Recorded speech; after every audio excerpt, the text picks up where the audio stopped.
for me, before living in London, I was in Saskatchewan. So, from the town we were in, it's a small rural town, myself and my husband were firsts.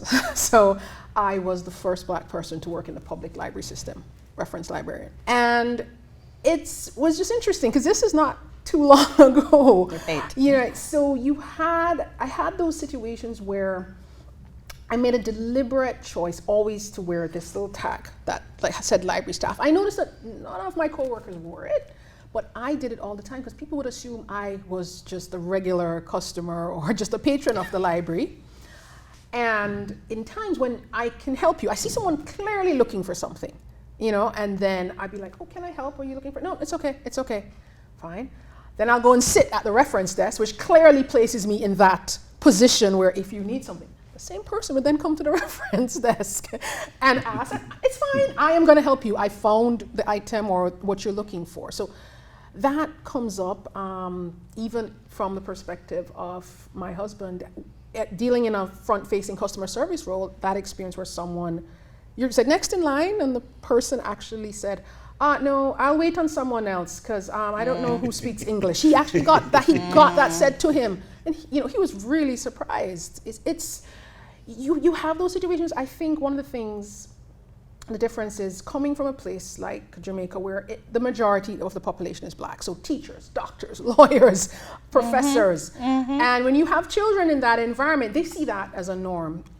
When you have a child in high school or in elementary school, they had their own struggles where I had to spend time kind of explaining, why did that child do that? Why did someone stick pencils in my child's hair because they thought it was fun? And that's something I would not have, there are discussions I would not have had in a different setting, in a different country. Right. I found that I had to be explaining things a bit more, and I had to almost, that emotional labor was on me a bit more because I was trying to protect them. At the same time, I'm also trying to arm them to say, listen, some of this is really what's happening out there. It's not all roses and sunshine. So, yeah. That is a very good point that I can actually relate to very strongly. That I've had conversations with my children that, one, white parents would probably not have to have, or two, I wouldn't have if I was not in a country where we are the minority. If I was in Trinidad or another country, that would this conversation even be necessary? Would my child have been treated that way? You're right. Omar. So, yes, I've had similar experiences like Sheena. There was one particular school I was working in GTA. So I've worked in GTA before I moved here, and school never really gave us IDs like what we have here in Fanshawe. So you really have no way of identifying yourself as an associate of the company.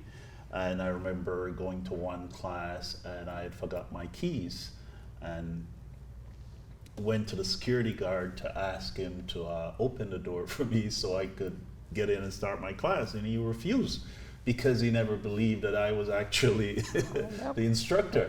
So it took the students to actually go to him and say, yeah, it's late and he's our professor, we need to get into class. So that was really a low point for me because I'm like, I told you who I am. I'm being honest, I'm being truthful, accept what I'm saying. You know, these are, it shouldn't have to be the students having to come in and save the day, right?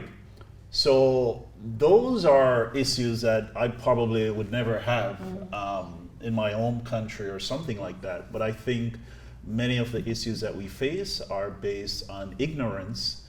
And I want to talk to people. So there are white people out there that have questions. You know, I don't think I'm pretty much of that intimidating guy. Approach me, talk to me, and yeah, I'll be happy to provide answers to you because it is the ignorance between the two races that breeds a lot of this distrust, and that is what spills over into these unpleasant experiences. There's an old proverb in my country of Jamaica that says, the jackass said the world is not level. Yeah. In essence, what it's meaning, the ass is a beast of burden. It carries a lot of load, and it has to walk very different terrain. So it's in the best position to tell you that the world is not level. So that translates to me to say, hey, it's not necessarily an equal playing Feel field. for everybody. But at the same time, I'm not going to use that as a distraction. I'm just going to work harder and prove myself that I belong, because in essence, I'm not really looking for any handouts. I don't want pity. I don't want you to give me an opportunity because I look a certain way or I'm from somewhere. I want to be judged, the same manner, consistent with all the other persons are judged. And then everyone can decide from there.